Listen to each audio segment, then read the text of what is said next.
Content for Devs. The world beyond programming. Welcome everyone to another episode 8 of Content for Devs. Today we are talking with Jeremy Evans. He's the creator of the Roda framework. He's the maintainer of SQL and some other Ruby libraries that we all use. So we'll be asking him a couple of questions and letting him tell us about his life. Hi, Jeremy. How are you? I'm doing all right. I'm glad to be here. Yeah, same. How are you, Seb? I'm super excited. Like I waited for years to make this interview. So no pressure, no stress, no pressure. Okay, what do you say if we jump right into questions? Okay, will you tell us a little bit about Roda, its history, how it came out to be? So Roda came out, I was originally a Rails developer. I've been a Rails developer for a few years, and I discovered Sinatra. This was in like 2008 or so. I really liked how Sinatra made web development much, much more simple than Rails. So for a few years, I'd say until about 2014, I was pretty heavily using Sinatra for most of my web development. In 2014, I discovered Cuba, which is similar kind of to Sinatra, but it uses this nested way to break down routes. And I found it actually to eliminate a lot of the duplication that sort of comes from your Sinatra routes, because in Sinatra, all of your routes are independent. So you don't have, it's harder to share behavior between routes. It's not as simple to do so. When you have, with Cuba's approach, basically it's much more easy to share behavior between routes. So like very common in my applications, I'll have a get route and a post route for the same thing. A lot of the initial setup will be the same. I mean, the same access control, the same, retrieving the initial object from the database, that sort of thing. So in the Sinatra routes, it'd be like duplicated code in the top of both of these routes to do the same setup. Whereas in Cuba's approach, you could have it once up top, and then for the get handler, only the stuff specific to get goes there, and for the post handler, only the stuff specific to post goes there. So I liked that part of Cuba, but it was less user-friendly than Sinatra. So I originally wanted to work with Cuba devs and say, hey, I think these are improvements that we could make. Are you open to them? And they weren't. So I ended up forking Cuba and making it more like Sinatra. So that's sort of how Roda was born. It's sort of a combination of Cuba and Sinatra, trying to take the best elements of both. One of the big changes that I wanted to make was that Sinatra has is that the route blocks, the return value of the blocks, is the body of the response. So that was one of the huge things that Sinatra made web development easier for. That's what I wanted to use, and that you can't do that with Cuba. Cuba sort of wants you to be explicit and manually write all of your responses, which I guess is a very explicit approach. Not really. I wasn't really a big fan of that. Another thing I thought Cuba could benefit from was a plugin system, because Cuba in general is very small, but it's harder in Cuba to do bigger things because the framework's so small. You have to add everything yourself, and that's one of the things people also say about Sinatra. It's like, well, if you use Sinatra instead of Rails, you end up having to rebuild most of Rails, and it's not fully true, but there is some truth in it.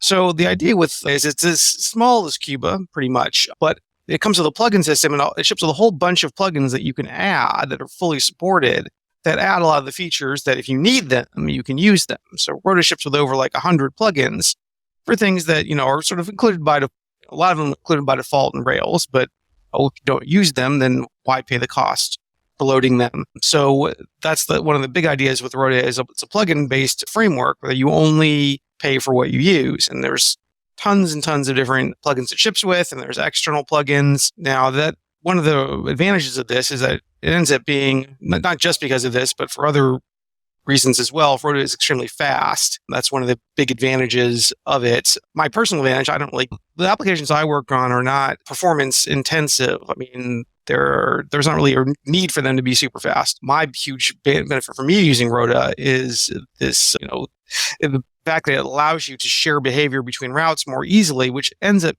resulting in code that is significantly easier to read and understand and modify. That's one of the huge benefits to me, is that you don't have this redundancy all over the place, where if you want to make a change, you can make a change in a bunch of places.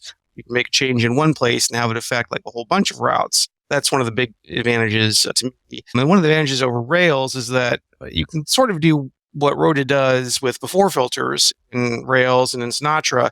But if you ever use Rails and you have a lot of before filters, it ends up being code that's not easy to understand. Whereas with Roda, it's pretty much easier to understand Roda code because you can just read it from the top to the bottom and see exactly what's going on. There's very little hidden logic that you have to sort of deal with when you're dealing with Rails. So that's one of my main advantages of using it. Yeah, I have a question. In your talks and presentations, you often highlight how performant Roda is and how it compares with other frameworks, Ruby frameworks especially. And there are a lot of caveats, like rumors that Rise is not performant enough. There are like performance issues that Ruby is slow and so on. And I have a feeling that if all frameworks would apply Roda solutions to be performant, a lot of these discussions would never happen. And my question is, why do you think, in your opinion, why do you think Roda is so fast comparing to other Ruby frameworks? Because it's open source and other people can just copy it, right? Copy the solutions, at least, or ideas. Why people do not do it? Well, one of the reasons Roda is fast, I'd say the primary reason, especially for smaller apps, like, people tend to benchmark like Hello World apps, which are not really indicative of real world performance. One of the reasons Roda is fast there is it tries to minimize the amount of code that it's running as much as possible. I mean, it really, the way Roda works, and especially for like a Hello World app, it's almost exactly like when you pass it, the rack environment, it does very, very little. There's very, very little setup. It's like 3 objects instantiates, and then it yields to the routing block. So it's very, very low little code that it's actually running to do that. The way it works well for certainly more complex applications. One of the benchmarks I commonly run with Roda and other frameworks is one I wrote called R10K, which is a benchmark of how web frameworks can scale in terms of the number of routes. So it tests at 10, 100, 1,000, and 10,000 routes in a nested format. And it allows you to see sort of as you have more routes to an application, what happens in terms of the web framework's performance. And Roda does very well for this. Rails does fairly well too. Rails starts out slow, but doesn't get significantly slower if you add tons of routes to it. I mean, Rails router, I think, is called Journey. It's in some ways it's definitely much more complex than Roda's approach. For some things, it's better. For some things, it's worse. But it's pretty good in terms of you add tons of routes, it does fine. So Rails router is good in that regard. It's just Rails itself has extremely high overhead, so it appears slow no matter when you benchmark it, no matter how many routes it has, simply because there's so much overhead that Rails does for every request. Roda avoids that for the most part. If you add a lot of plugins to Roda, you can sort of get there, but it's still, even if you add tons of plugins to Roda, it's still generally much faster than Rails. But the main reason it's faster, again, is doing less work, fewer allocations, more direct code paths, that sort of thing. That's the basic thing. As you add features, your application is going to get slower unless you make those features optional via like a plugin type framework, like what Roda does. So Roda starts out very fast, and then it only gets slower if you add features that would require it to be slower to work. That's really the design principle. I was going to ask about the R10K, but you answered all my questions in one sentence. That's good. I have more questions. One is definitely about your motivations. And despite just writing your own framework, which is pretty cool, however hard it needs to be, you are also like wrote a book. And you do a whole lot of performance, presentations, interviews like this one. And all of that takes a lot of time. And what motivates you to do that? What is the reason behind that?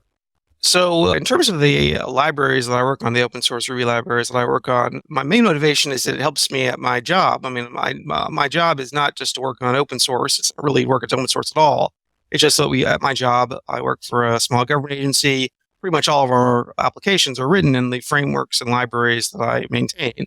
SQL, Roda, Rodoth, Forme, those are all the web applications that we run are basically written in those libraries. So there's a primary motivation. A lot of the features I've added is stuff I need myself in my own applications. And one of the advantages of doing that is it allows me to see how things actually work. One of the big problems if you're just writing a framework and you don't have any experience using the framework, you don't really know the pain points of the framework. Whereas in what I'm working on, I'm constantly using the frameworks and libraries I'm using, I'm writing. so I can see where the pain points are, and then I can try to fix them. So it's sort of I would say it complements itself very well. So in terms of the open source stuff, because I'm constantly using them in my applications, I see what the problems are and I can fix them. And then I'm constantly motivated to add things to the frameworks and the libraries because I need them to write applications that I'm using. So I'd say it's a very complementary situation that I'm in. I love this. I love this. This really resonates with what I'm doing with my Hanami Mastery screencast when I'm just found a job that oscillates around Hanami, and then I have more time doing my work. That's right. But don't you develop it on your own? I mean, Roda, at least of how you talk about it, seems like a one person framework. I mean, is there a team of managing that, or because the applications are used by California government, if I'm not mistaken, right? So yeah, do you have a correct. backup team or something? Yeah, I mean, and it's a small government agency. There's really just 4 IT people. It's me and one other programmer that's doing the programming. So I don't write as much of the plain application code that I used to. I used to do everything myself. Now, thankfully, a lot of the general like adding features to the web applications is done by someone else. I'm just overseeing it. But I certainly get feedback from the other programmer about like what works well, what doesn't. I'm able to use that feedback to improve things. So I think that's one of the big advantages. But it's not like I have a huge team or there's not a huge team writing the applications, and there's also not a huge team writing the libraries and frameworks. Pretty much most of the libraries I maintain, I'm the sole maintainer of them. Thankfully, I get lots of nice patches, pull requests from the community. So as soon as I get those, I definitely consider them right away. I'm very good about looking at pull requests and issues and either merging them or going with a different approach, or deciding I don't want to take them. It's not like the case where you would post something, it like sits there for months, which is common in other libraries. I mean, generally anything in my libraries, you're going to get feedback very quickly. Good or bad, it's going to happen. You're not going to need to wait. Yeah. But do you expect to evolve your team, add more people to maintain Roda, Rodaut, and SQL, so to reduce the risk of larger applications using it? I don't have current plans to expand. Now, I think it's probably good. Obviously, you can't maintain one thing forever. Most of what I work on is, like, especially like Roda and SQL, these are things that I didn't even design myself. Like SQL, I took over maintenance for. And on Roda, I forked from Cuba, but basically it's like taking over maintenance for both Roda and SQL. Every library, every gem I maintain has 100% line and branch code coverage. It's designed very much so that someone could come in my absence and take over the project. It's specifically designed for that. Now, I haven't gone out and done that yet, but there is, I don't have plans right away, but certainly long term, I do have plans to expand the number of maintainers of my gems to reduce the risk. Because obviously, with a bust factor of 1, even if someone else could pick it up, it certainly adds risk to do that. Now, on the flip side, the more maintainers you have, the more complex development work becomes. Part of the reason that is that you have to communicate among all the maintainers, and get agreement. I work on other Ruby itself, Rack, and I can tell you that having one mind in terms of, there's one person that makes all the decisions, which Ruby sort of has with Mats. Mats is like the person, he makes the decisions. Like, everyone else proposes something, anything with major changes, he's the one approving it. So there's sort of, in Ruby, there is sort of one mind for that. I think that sort of, I call it benevolent dictator for life model works much better. You want someone where there's one person making the decisions. You don't want something where there is a collective group of people making decisions, because universally, a collective group of people is worse than a single person in terms of making the decisions. But it is good to have other people that can step in the maintainer's absence to keep things going forward, or until someone to take it over as new benevolent dictator if something happens currently. I'd say that's where the risk is. But yeah, even when I add people. When I add future maintainers, it's probably only going to be 1 or 2. I don't believe in, huge groups of maintainers, because then from what I've seen in other gems I've worked on, it often can cause more problems than it solves. Yeah, and that's bureaucracy. Yeah, I mean, I work for the government. I'm very, very used Yeah. to bureaucracy, and I see what bureaucracy does, and I try to avoid bureaucracy as much as I can. Okay, let's turn a bit towards content creation, which is the main topic of our podcast. So a while ago, a couple of years ago, I started writing a book about Roda. Well, I started with the course, and then I showed it to you. You approved it, and then I went to convert it into a book, and then open source it. Today, you are the main maintainer of the book. The book should totally have your name, not mine. And It's probably about 50-50 now in terms of the actual content in the book. But yeah, I'm not entirely sure. I took a read last year at the end of the year, and oh my God, it got bigger and bigger with time.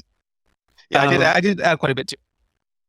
Yeah, and very interesting stuff, very advanced stuff. So I left it mostly at the beginner to intermediate topics, and then you went through and added the more advanced topics, and you keep adding because I see commits coming and going. What's the process you're using for continuing that book?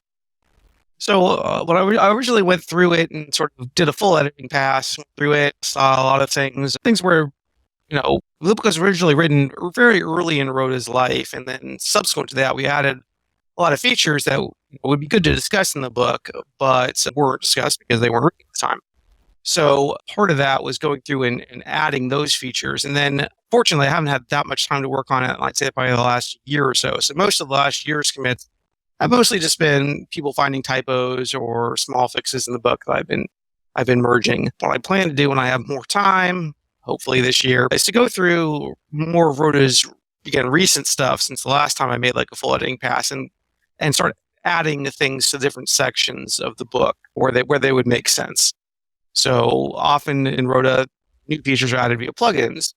And then in the sections of the book where they would make sense, discuss those plugins, why you would want to use them, the trade-offs inherent in using that sort of thing. So I haven't had time to do that yet. Hopefully later in this year, I'll have more time to devote. So would you change anything, the process to write? Because I think I left something like a process or an idea of how to proceed with the book, but I was never too explicit. I don't know, man. If you have any ideas, I'd certainly like to hear them. But mostly it'd just be, again, going through it, seeing recent features that have been added to Roda and trying to, where it would make sense to incorporate those to the relevant parts of the book. Right. I think that's we should get together and talk about it. Definitely. Yeah.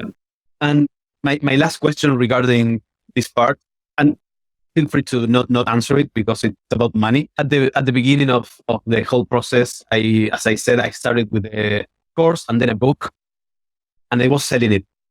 And I offered you affiliate links and part of the gains of the book, and you rejected them. I know why, because you answered this question, but I would like for you to explain the people why you don't accept that kind of money, because I think I like your reasoning. I hope I could have contributed monetarily with the project, but yeah, you had a reasoning. So one of the reasons is I would work on the book. It's sort of related to my job, and certainly it's something that I could give one of my staff members to help them understand Roda better. Conflict of interest for me to do that sort of work and get paid for it. So I don't do paid work on open source anything during my work hours. It's a conflict of interest. It's taken very seriously in the government. They don't allow that. So, but working on stuff for free, to make things better, especially if stuff we're using internally, that's fine. But it's not something I can accept payment for. Like, so when I was writing my Polish Ruby programming book I wrote, that was 100% done on weekends and nights. It was never done during work hours. I got approval to do things like that, but that has to be on nights and weekends. And a lot of what I worked on with mastering Roda was done during business hours. So for that reason, it wasn't possible for me to accept any sort of monetary gain from it. So thank you for this. You have another question? Well, not about this one, but about the Polish Ruby programming and the time management, because you already started to sneaking some information I'm interested in. I mean, I'm working full time right now, and producing content in regular manner is a challenge. And you are, I mean, yeah, how to name it? You're releasing sequel like once per month, and sometimes even often, and more often, and Roda as well, like once per month is the release or something like that. And this is astonishing, but the documentation related to that is just amazing. It's like a book in itself. Like I SQL seems to be so little library, so simple library, but when you go through the README and the documentation of it, all the features it provides, like everything is documented, and this is just perfect. I had never problem with having some feature that was not documented in SQL. I did not use Roda too much, so this is why I'm using on SQL. But this is pretty time consuming. I mean, or do you have any hack, or like how do you make it not so time consuming? I think Can I add something before you answer? I wrote the entire Roda book just using the documentation. So not using the library itself, just the documentation. Yeah, I tried things, but most of the information I got was from the documentation. So that talks about how complete it is. Yeah, so in terms of time, especially one of the things I try to do every time I do a major release of SQL, which if you're aware of SQL's development thing, there's one minor release per month, but major releases are very infrequent. And one of the things I try to do before every major release is do a full pass of the documentation. And that takes a long time, especially, I mean, SQL's a large library. I mean, it doesn't seem that large, but it is quite large, and there's a lot of documentation to go through. I don't know the size of Polish programming or mastering Roda, what the size of SQL's documentation is, but there's a lot of documentation, and it takes a long time to go through. So yeah, if you're going to write that all out at once, it would take a long time. Now, SQL was around before I took over maintenance, and it's had 15 years of time to write the documentation. But just reading the documentation takes a long time, especially going through and looking for things to edit or fix.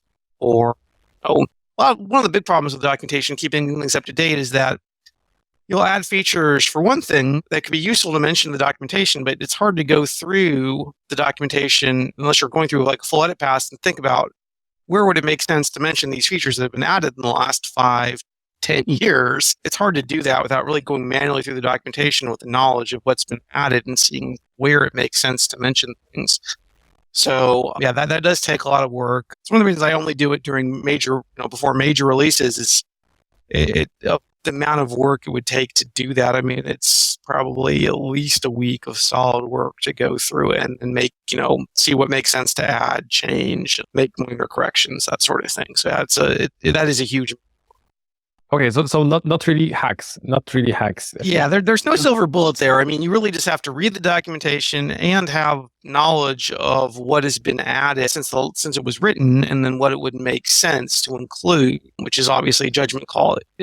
So it's something you need to have a detailed knowledge of the library and time to go through all the documentation, and it does take a long time. Yeah, sure. Down and read and write.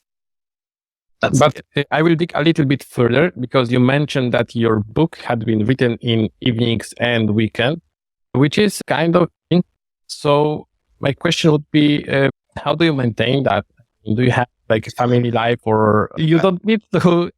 You don't need to answer for private questions, but it's just this is about this podcast, like how successful people actually do it. I mean, because at the end, you just see the final result, a book that has been published somehow.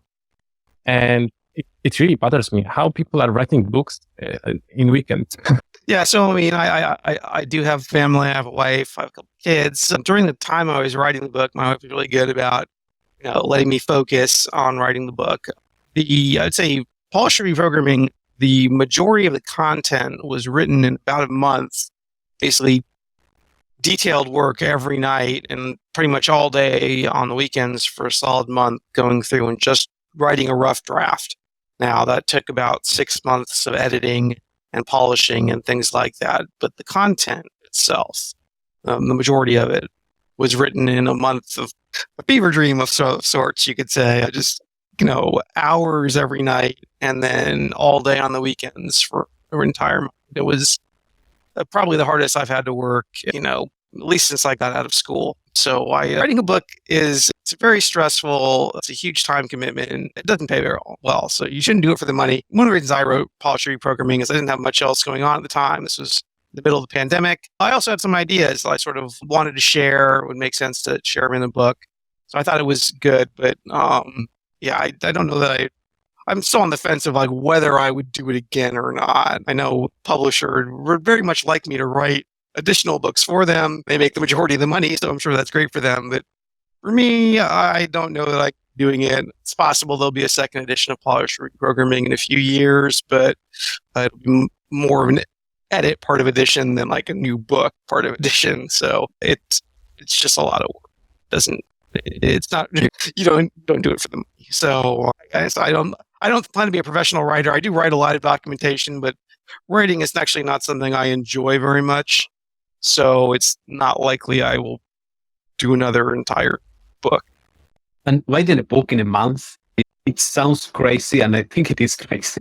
It's a lot of work. It's a huge amount of work. Again, I had a long time. I mean, the rough draft was kind of rough, but I did have a lot of time to polish it and edit it and work with technical reviewers, getting feedback from them, rewriting some parts of it. So it's not like the entire thing was done in a month.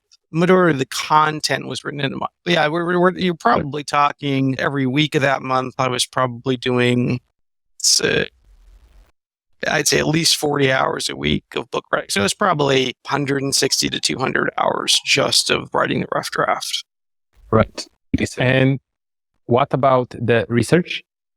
I mean, did you rely mostly on your experience, your knowledge, or you just because you paste some examples or some scripts that need to prove they work, and some authors actually have some fancy automations to do it and so on. But how about you? How did you manage, for example, if your script is working with certain Ruby versions or not?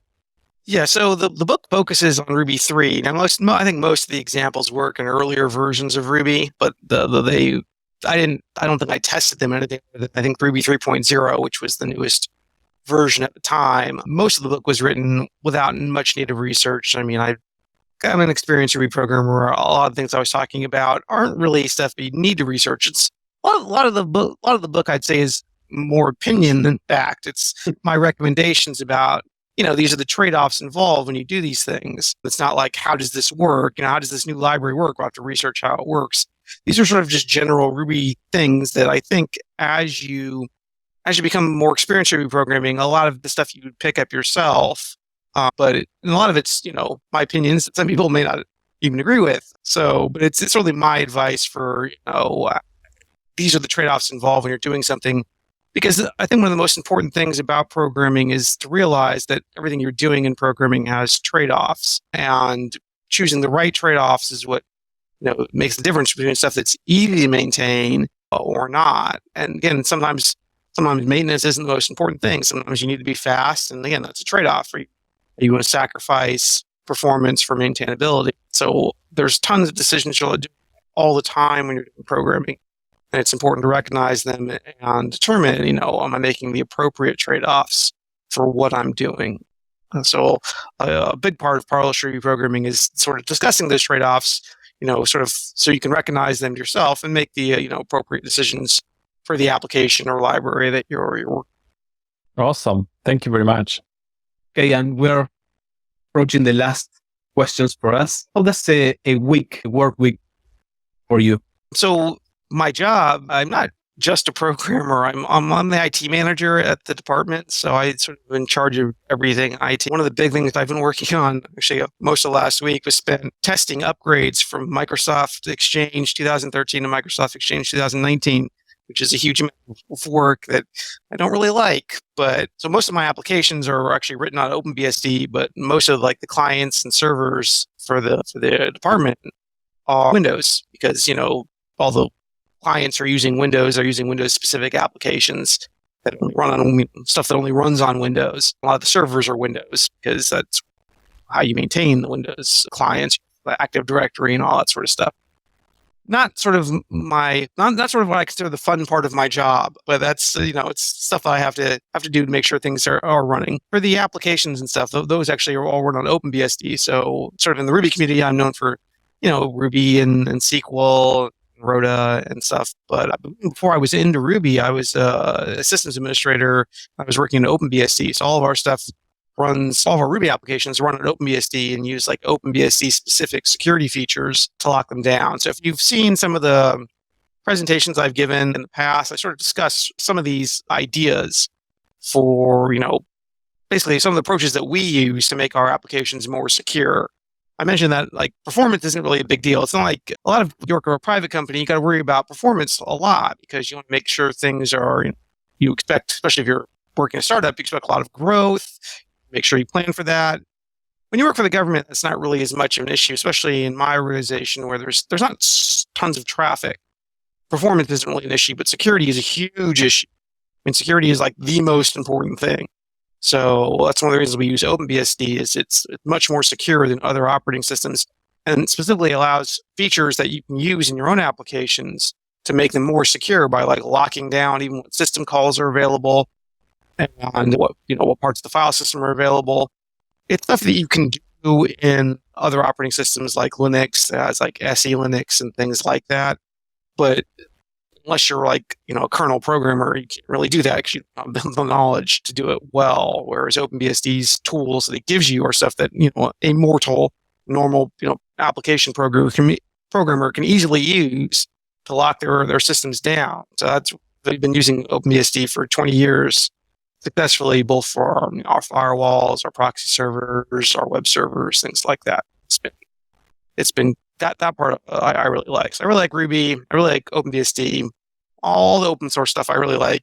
It's the closed source part of my job that is not so much, not one of my more fun parts. But I'd say in terms of my average work week, in a good week, it's mostly open source stuff. In a bad week, it's mostly closed source stuff like Microsoft and things like that. And how much time you dedicate to developing applications versus all these other stuff? Again, a lot of it depends on workload. Like there's a deadline, and we have new feature that we have to get out for some reason. Then I'm very much doing in like application mode, and I don't have a lot of time for the libraries.